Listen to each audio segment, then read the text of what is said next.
নমস্কার সবাইকে, blog life of গোয়ার আরেকটি নতুন ভিডিও নিয়ে আমি চলে এসেছি। আজকে আমাদের বাড়িতে সকাল থেকে কারেন্ট ছিল না, এই কিছুক্ষণ আগে কারেন্ট এলো। দুপুরেও ভালো মতন ভাত খেতে পারিনি আমরা। এখন রাত্রিবেলা রান্না করতে হবে, তাই আমি মাকে বললাম যে আমার আর ভাইয়ের ভাতটা মানে খাবারটা আমি রাইস কুকারে করে দিচ্ছি রান্না করে, তুমি বড়দের খাবার বানাও। আমি মাকে একটু হেল্প করে দেব আমাদের খাবার বানিয়ে, যেহেতু রাইস কুকারে করবো তাই ওটা নন ফায়ার হবে, তাই আমার করতেও কোনো অসুবিধা হবে না। তো চলুন শুরু করা যাক। আমি আমার ভাইয়ের জন্য আমি কি করে রাইস কুকারে ভাত তৈরি করছি আপনারা সবাই দেখুন। এই দেখুন, এখানে আমি আগে থেকে আলু নিয়ে নিয়েছি। এই যে আমার মা চাল আর ডাল একসাথে ভিজিয়ে রেখে দিয়েছে জল দিয়ে, এইটা এখন দিয়ে দেবো। পড়ে গেছে, চালগুলো পড়ে গেছে। এই যে চালটা দিয়ে দিয়েছি, এবার জল দিয়ে দেবো। আমি পরিমাণ মতো জল দিয়ে দিচ্ছি।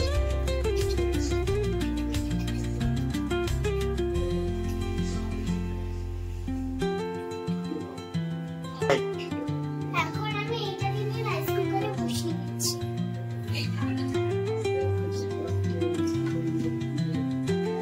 সুইচটা অন করে ঢাকনাটা দিয়ে দেব।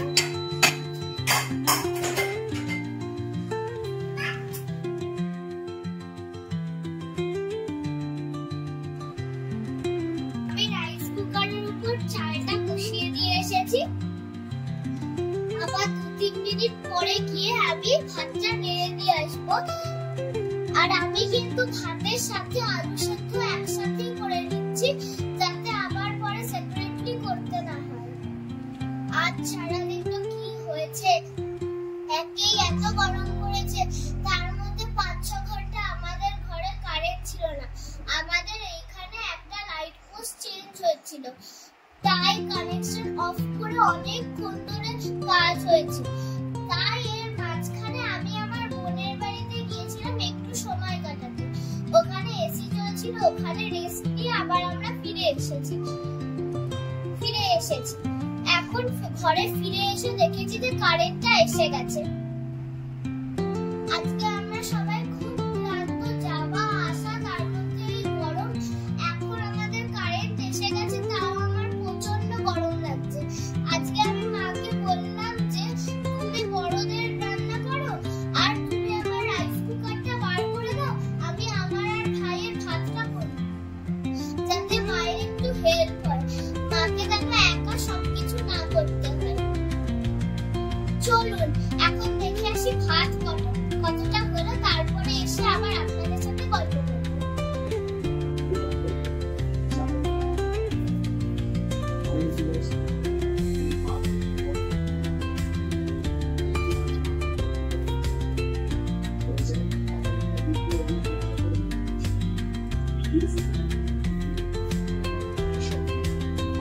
আমি তো দেখে নিলাম ভাত হচ্ছে, এখনো কিছুটা সময় লাগবে ভাত হতে। এখন আমি রান্নাঘর থেকে ফ্যানের তলায় গিয়ে বসবো। এখন ভাত হচ্ছে। আমার স্কুল তো এখনো গরমের ছুটি দেয়নি। আমাদের স্কুল তো এখন গাদা হোমওয়ার্ক দিচ্ছে আর প্রজেক্ট দিচ্ছে। এখন আমার বই গুছানো আছে, তাই এখন আমি বইটা গুছিয়ে নেব। তারপরে আবার বই গুছানো শেষ করে গিয়ে দেখে নেব ভাতটা কতদূর হয়েছে। আপনারা কিন্তু কোথাও যাবেন না আমাদের ছেড়ে। আর আমাদের ভিডিও যদি ভালো লাগে তাহলে কিন্তু প্লিজ লাইক, কমেন্ট, শেয়ার আর সাবস্ক্রাইব করে দেবেন। আমার মনে হচ্ছে ভাত হয়ে গেছে, চলুন দেখি।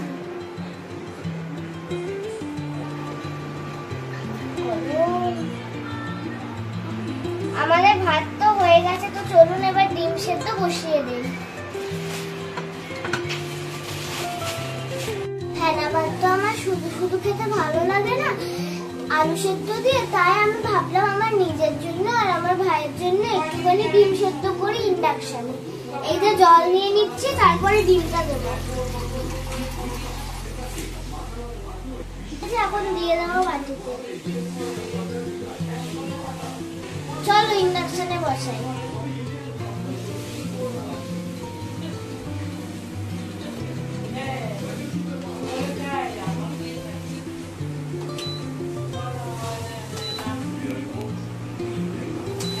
এবার খাওয়ার সময় আবার আপনাদের সাথে দেখা হচ্ছে।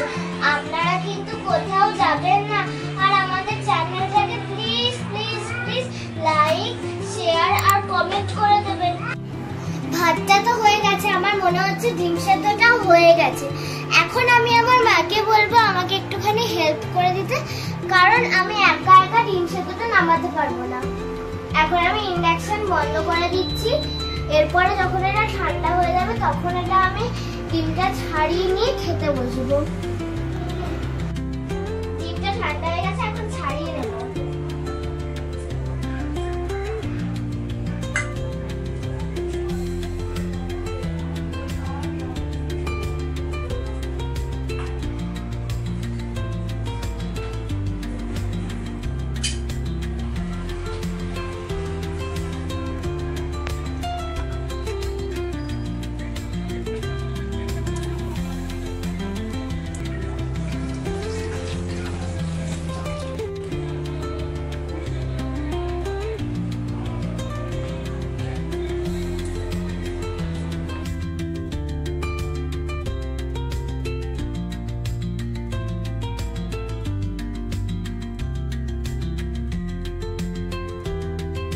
আপনারা দেখুন আমার মা আমায় সার্ভ করে দিয়েছে, আর কত বড় একটা বাটারের কিউব দিয়েছে, সঙ্গে ডিম সেদ্ধ আর নুন দিয়ে বেড়ে দিয়েছে। চলুন খাওয়া শুরু করি।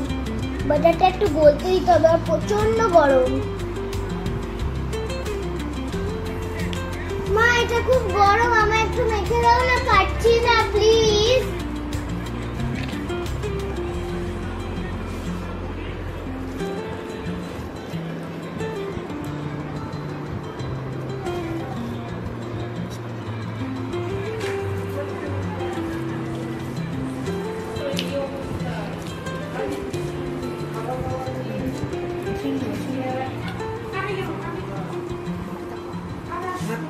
ডিম